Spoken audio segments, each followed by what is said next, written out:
Hey guys, how are you all? My dear students, I welcome you all on the Gravity Circle Biology channel. And बच्चों, आज हम लोग एक chapter के notes और ले रहे हैं क्लास 12th वाले स्टूडेंट्स के लिए, that is sexual reproduction in flowering plants. इस चैप्टर के नोट्स बहुत दिनों से स्टूडेंट्स बोल रहे हैं that we want a complete note of the first unit, thereby I am completing this chapter so that आप लोगों का फर्स्ट यूनिट जो है उसके पूरे नोट्स आप लोगों के पास में हैंड रिटन अवेलेबल हो जाए. ठीक है, तो देखो sexual reproduction in flowering plants, इसके अंदर हम एंजियोस्पर्म्स, बेसिकली फ्लावरिंग प्लांट्स होते हैं, तो एंजियोस्पर्म्स के रिस्पेक्ट में ही ये चैप्टर के मैक्सिमम रिप्रोडक्टिव डिटेल्स आने वाली हैं. सो लेट्स सी दैट हमने यहाँ पर क्या क्या कवर किया हुआ है. We have covered up over here the longitudinal section of flower, its diagram properly. ठीक है, along with that there are different events which are going to take place in the sexual reproduction.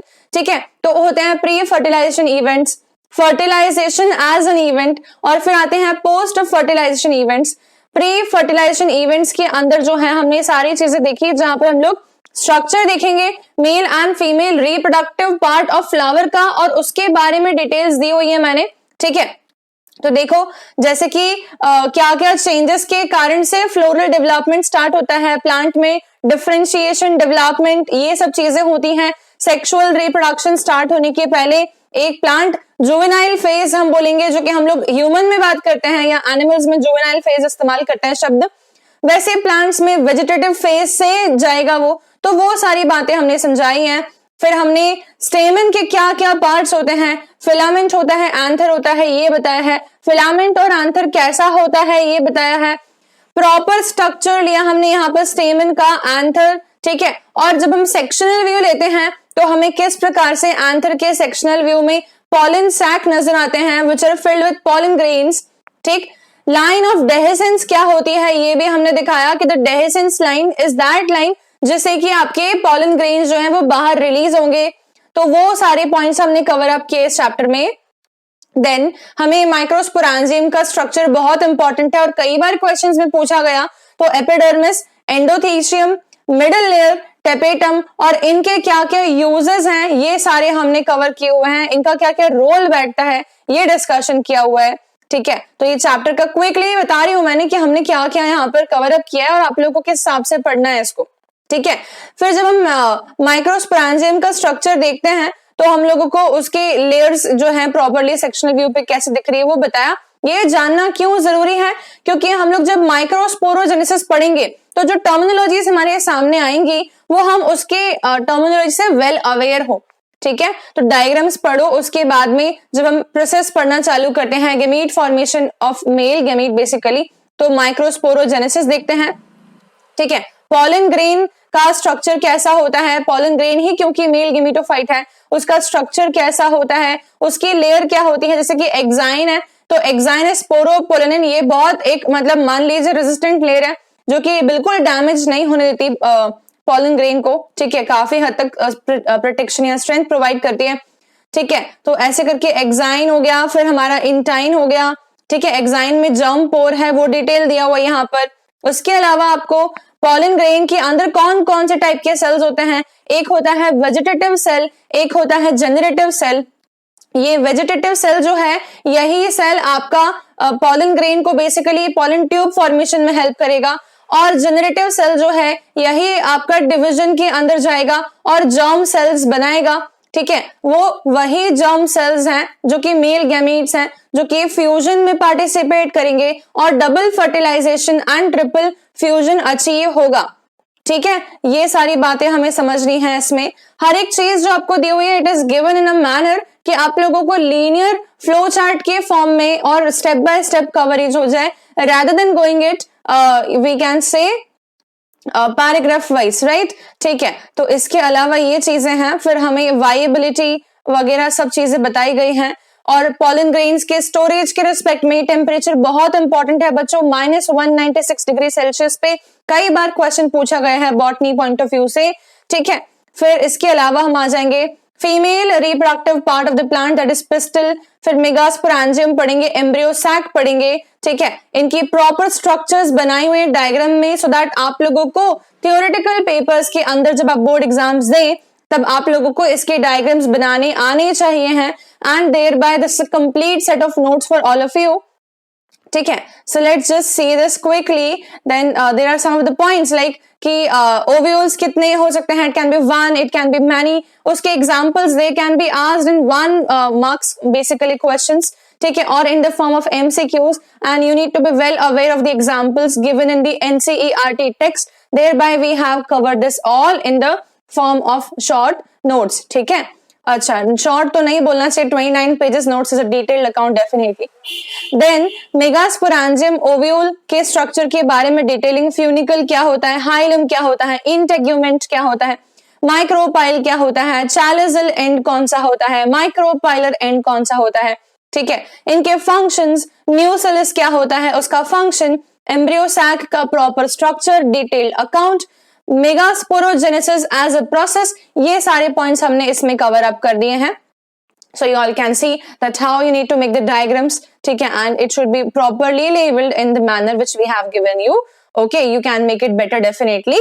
अच्छा, फिर MMC, ठीक है, कैसे undergo करता है megaspore formation, ये मियोटिक डिवीजन कैसे हो रहा है, ये सब बताया है। ठीक है, फिर कितने बेसिकली फीमेल गेमेटोफाइट में कितने मेगास्पोर्स रहेंगे, कितने डीजनरेट हो जाएंगे, तो सिर्फ एक ही पार्टिसिपेट करेगा, आगे बाकी 3 डीजनरेट हो जाएंगे। ये जो पॉइंट्स बहुत इंपॉर्टेंट है ना, सबको अंडरलाइन देख रहे हो आप। ओके, अच्छा फिर आगे आता है हमारे पास में, फिर 4 न्यूक्लिएट और 8 न्यूक्लिएट स्टेजेस ऑफ एम्ब्रियो, बहुत इंपॉर्टेंट पॉइंट है ये वाला। ठीक है, ये सिक्वेंशियल स्टेजेस हैं।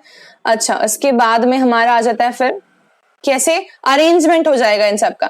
अरेंजमेंट होने के बाद में जो फाइनल स्ट्रक्चर है ना, ये बनेगा 8 nucleate and 7 celled. Embryo sac के लिए पॉइंट बहुत इंपॉर्टेंट है और इसीलिए मैंने इसको यहाँ पर लिया है ताकि आप लोगों को ये याद रहना चाहिए।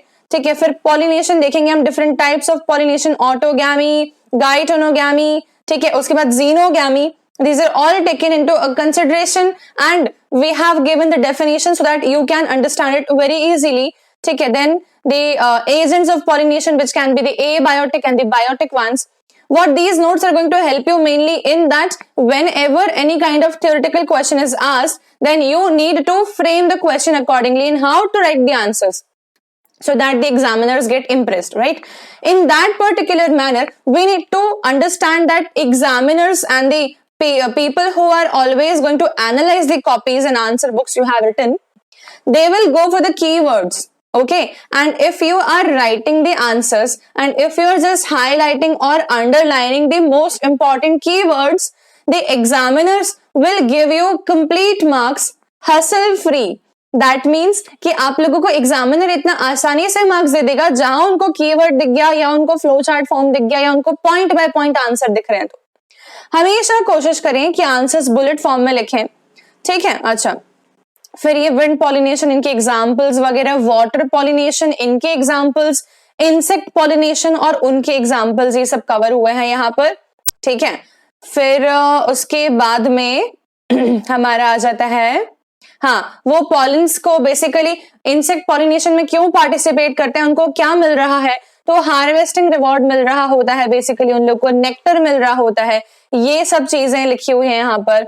ठीक है, फिर आउट ब्रीडिंग डिवाइसेस के बारे में बताया हुआ है। ठीक है, that how the plants are actually not trying to do the self pollination, instead they prefer cross pollination, how the plants will do that। तो हमने यहाँ पर आउट ब्रीडिंग डिवाइसेस में 4 डिवाइसेस बताई हैं। ठीक है, जिनको आप ठीक से पढ़ेंगे तो आपको बहुत सही समझ में आएगा। फिर एक बहुत इंपॉर्टेंट क्वेश्चन जो कि जनरली पूछा ही जाता है 5 मार्क्स में, वो है पॉलन पिस्टल इंटरैक्शन को स्टेप बाय स्टेप एलैबोरेट करना, और वो है आपका यहाँ पर प्रॉपरली दिया हुआ दैट इसी तरीके से अगर आप इसको पढ़ेंगे ना, it will become a story for you and nothing different. ठीक है, तो ऐसे करके आप पॉलन पिस्टल इंटरैक्शन पढ़िए। फिर इमैस्कुलेशन और बैगिंग टेक्निक्स डेफिनेटली 1 मार्क्स में आ सकती हैं, इनको ध्यान दीजिए। नीट वाले बच्चे जितने स्टार्स में यहाँ लगा रही हूँ वो सब नीट में भी इंपॉर्टेंट है पॉइंट्स। ठीक है, इमैस्कुलेशन एंड बैगिंग टेक्निक्स बताइए हमने। फिर उसके बाद डबल फर्टिलाइजेशन क्या होता है, ये एक शॉर्ट अकाउंट इसमें जरूर पूछा जा सकता है। Double fertilisation is again a very important topic, उसको ठीक से बताओगे इस प्रकार से फ्लो चार्ट के फॉर्म में, it will become easiest thing for everyone. ठीक है। फिर आ जाता है हमारे पास ये एनसीईआरटी के डायग्राम, जहां पर उन्होंने इवेंट्स बताए हुए हैं, कैसे एम्ब्रियो फॉर्मेशन होता है जाइगोट फॉर्मेशन के बाद में, ठीक है, मतलब कि पोस्ट फर्टिलाइजेशन इवेंट्स। फिर एंडोस्पर्म क्या होता है, एंडोस्पर्म किस प्रकार का हो सकता है, सेल्यूलर हो सकता है, ठीक है, या हम बोलेंगे फ्री न्यूक्लियर एंडोस्पर्म हो सकता है, हेलोबियल हो सकता है, एटसेट्रा। ये सब बातें कवर अप की हैं। एम्ब्रियो के बारे में कवर किया है कि एम्ब्रियो का शेप कैसे कैसे चेंज होगा, ठीक है, ग्लोबुलर होगा, फिर हम बोलेंगे हार्ट शेप होगा, वो सारी चीजें इवेंट के फॉर्म में बताई हैं। Albuminous and non albuminous seeds क्या होती हैं, ये बहुत इंपॉर्टेंट पॉइंट है, ठीक है। सीड्स बेसिकली डॉर्मेंट स्टेट में क्यों रहती हैं, ये भी एक इंपॉर्टेंट पॉइंट है, इस पर शॉर्ट अकाउंट आ सकता है, that why seeds enter into a metabolically inactive phase और dormancy, what is the significance behind that, because NCERT ने इसको एक क्वेश्चन के फॉर्म में फ्रेम किया हुआ है, ठीक है। चलिए, तो ये हो गया। फिर what part changes into what part, ovule develops into seed, ovary develops into fruit, etcetera, the wall of ovary develops into the pericarp. ये सारे भी पॉइंट्स जो हैं ये 1 मार्क्स क्वेश्चन के लिए बहुत ही इंपॉर्टेंट पॉइंट्स हैं। फिर हम देखेंगे फॉल्स फ्रूट क्या होता है, ट्रू फ्रूट क्या होता है, ये भी पॉइंट्स आपके क्वेश्चंस में आने के चांसेस ज्यादा रहते हैं, तो इनको भी ध्यान से पढ़िए, ठीक है। And do not forget to just practice the diagrams once so that it will become little easier for you to recognize or to just remember the diagrams and make it fast, ठीक है। Diagrams जो बच्चे नहीं बनाना जानते हैं, I can give the tips and tricks how to make the diagrams quickly, easily, ठीक है, in the board examinations. How to practice the diagrams can be made in a video, ठीक है, but you need to be like very quick and very prompt in remembering the diagrams once, practicing them, and उसको तरीका बनाने का जो है वो मैं बता सकती हूँ आप लोग को एक वीडियो बना के। So this is all. Then the last thing is given the apomixis in the polyembryony. Also there are some examples like छोटी seeds कौन सी, सबसे बड़ी seed कौन सी, ठीक है, सबसे पुरानी सीड कौन सी मिली, ठीक है। तो ये सब जो एग्जांपल्स हैं ये इंपॉर्टेंट एग्जांपल्स हैं। फिर एपोमिक्सिस एंड पॉलीएम्ब्रियोनी, इसके साथ ये चैप्टर खत्म होता है। और आप ये चैप्टर के नोट जो हैं डाउनलोड करें, नीचे लिंक दी हुई है मैंने, और जितने बच्चों के साथ शेयर करना चाहो करो, ठीक है, because this is just an education as a tool, we should always try sharing this because it is just free of cost. Okay, so bye everyone and we'll meet in the next lecture now. I have just given the notes of sexual reproduction and flowering plants, by which we have completed the 3 chapters of unit 1 which are going to come in the class 12th examinations. The next unit I am going to give you all is biotechnology, principles and processes and the applications. Along with that, since there are only 2 chapters, I'll be giving you human health and disease at 3rd chapter. ठीक है, तो ये अगले हफ्ते में आपको 3 chapters मिल जाएंगे और इसकी भी आप लोगों को रिवीजन एक बार क्विकली करने को आसान हो जाएगी। So bye everyone, will meet in next class now.